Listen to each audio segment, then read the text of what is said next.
السلام علیکم جی. تو شروع ہو جاتا ہے ہمارا سیکنڈ ولاگ فجر کی نماز کے ساتھ. فجر کی نماز کے بعد میں کپڑے اسٹچ کرنے بیٹھ گئی جو کہ مجھے آج شام کو ہی دینے تھے. تو کپڑے اسٹچ کرتے کرتے مجھے یاد آیا کہ لیس ہی کم پڑ گئی ہے. اب مجھے یہ شام کو بازار جا کر لانی پڑے گی. خیر اس کے بعد میں سو گئی. پھر اس کے بعد اٹھ کر میں نے ناشتہ تیار کیا. ناشتہ تیار کر کے پھر ہم ناشتہ کرنے بیٹھ گئے. ناشتہ بہت ہی ڈیلیشیس تھا. تو خیر ناشتہ کرنے کے بعد مجھے دوپہر کا کھانا بھی بنانا تھا. تو کھانے میں میں نے دال چاول بنائے تھے اور دال تو بہت ہی یمی تھی. تو خیر دال چاول ہم تیار کر رہے تھے اور ساتھ ساتھ ہم لوگ مووی بھی دیکھ رہے تھے. یہ بچہ ہمارا کھیل رہا تھا.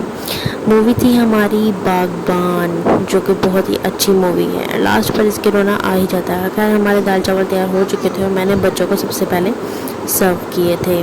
خیر یہ سب کام کرتے کرتے ہمیں ہو گئی تھی شام. شام کو ہم نے پھر اپنے کپڑے دھونے کے لیے پانی بھی بھرنا تھا. تو میں یہاں پر پانی ہی بھر رہی تھی. اس کے بعد میں نیچے آ گئی اور اب اس بچے کو سنبھالنے لگ گئی.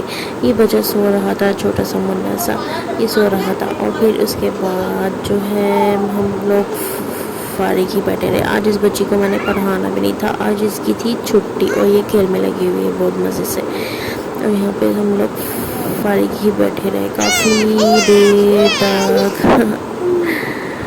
پھر اس کے بعد مجھے یاد آیا مجھے تو بازار بھی جانا تھا. پھر میں اپنی دیورانی کے ساتھ بازار چلی گئی. بازار سے ہم نے کی سم تھنگ شاپنگ. وہ جو نیو بورن بیبی تھا ہم نے اس کے لیے کچھ کپڑے خریدنے تھے کیونکہ اس کا 1 منتھ کمپلیٹ ہو چکا تھا اور اس نے نیکسٹ ڈے اپنی نانو اماں کے گھر جانا تھا. تو اس کے لیے ہم نے شاپنگ کی اور تھوڑا سا میں نے کپڑے اسٹچ کرنے کے لیے تھوڑا سا سامان بھی خریدا تھا. پھر ہم لوگ گھر آ گئے اور بچے ہمیں دیکھ کے بہت خوش ہوئے تھے اور ہم ان کے لیے چیز بھی لے کر آئے تھے. اس کے بعد بھی میں یہاں فارغ ہی بیٹھی رہی. ان بچوں کے پاس کوئی بھی کام نہیں تھا. آج میرا ڈے تھوڑا سا فری ہی تھا. تو پھر اس کے بعد جو ہے یہ سب کرتے کرتے پھر میں شام کی روٹین میری ہوتی ہے یہ کہ میں روم میں چلی جاتی ہوں, تھوڑی سی واک کرتی ہوں. لیکن آج میں نے واک نہیں کی تھی, میں نہائی تھی اور پھر اس کے بعد میں سو گئی.